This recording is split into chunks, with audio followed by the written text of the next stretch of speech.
Hindi po, Your Honor. Pero kanina, sinabi mong sa pilitan na ginagamit ang inyong lisensya. Sino ang gumagamit ng inyong lisensya? Si Sally Santos po, Your Honor. Sino si Sunny Santos? May-ari po ng Sims Construction, Your Honor. May-ari ng Sims. Yes po, Your Honor. Siya lang ba ang... bakit mo nasabing sa pilitan? Pumapayag ka ba? I mean, hindi ka binibigyan? Hindi ka walang... di ba mayroong tinatawag na license for hire na 5%?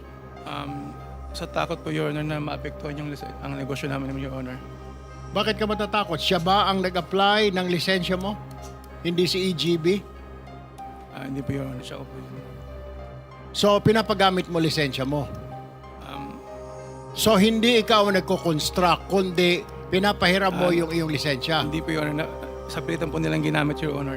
Paano sa pilitan? Can you explain? I cannot understand.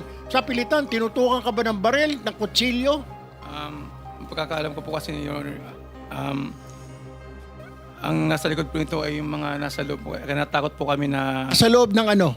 ng DPWH po, Your Honor. So, mga opisyal ng DPWH. Opo, Your Honor. Dito po sa Bulacan, tama po ba? Tama po, Your Honor. At ilan po sa kanila ay nandito ngayon, tama po ba? Opo, Your Honor. Okay, pwede mo ba sabihin na ito si Engineer Henry Alcantara, na District Engineer dati? Tama po ba? Hindi po, Your Honor. Ang nasabi po sa akin ni Sally po ay yung Chief. Sino Chief? Chief Bryce daw po. Chief Bryce. Ayun, si Bryce. Bryce, are you here? Okay, ikaw, ayan na pala, nagkakalimunawan na tayo. Bryce, totoo ba na ginagamit itong lisensya ni Wawaw para sa mga ghost project? Sa pilitan. Remember, you're under oath. Your Honor, lahat po ng sinasabi nila ay inutos lang po sa akin ng aking boss Henry Alcantara. So, inuutusan ka lang ni Henry Alcantara, pati ba lahat ng ito, yung pagkukuha ng mga lisensya, etc. Tama po ba? Hindi ko po kausap, wala po akong Hindi, yung anong sinasabi sa iyo ni District Engineer Alcantara? Paano? Anong utos? Anong utos?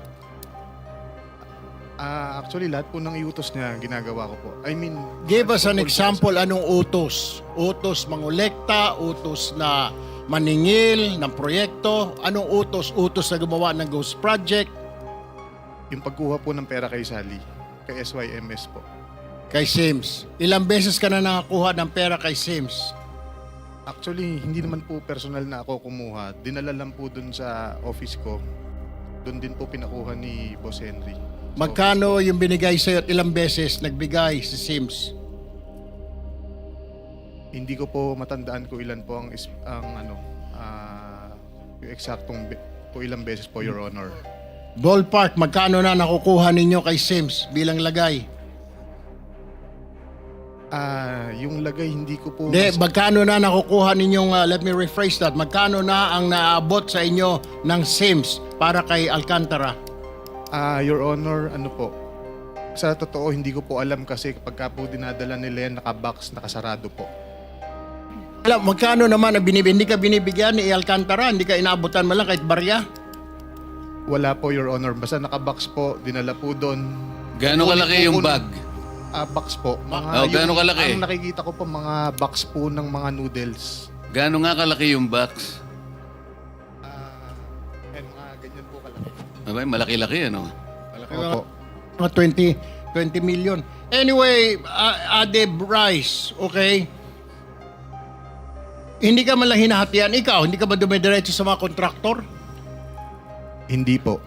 Saan mo nakukuha yung mga pangsugal ninyo ni Alcantara? Binibigyan ka lang ba ni Alcantara magkakasino? Dahil nung last time, ikaw naman nilaglag niya.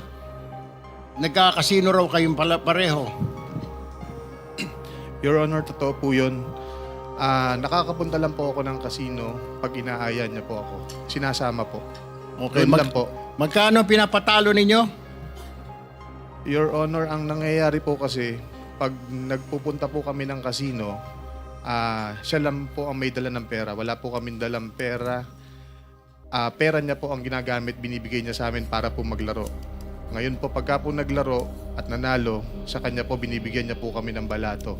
Pag po natalo, sa kanya po, pera niya po. Magkano ang dala-dala ninyo? Kung alam mo, magkano yung dala-dala ninyong pera? Ilang bag? Your Honor, alam ko lang po may isang bag pero hindi ko po alam kung magkano po ang laman. Magkano ang tayaan ninyo? Magkano ang pag nakikita mo siya, I'm sure katabi mo, magkano ang taya niya?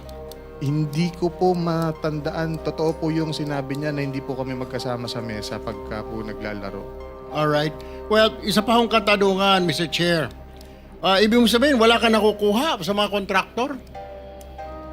Wala po, Your Honor.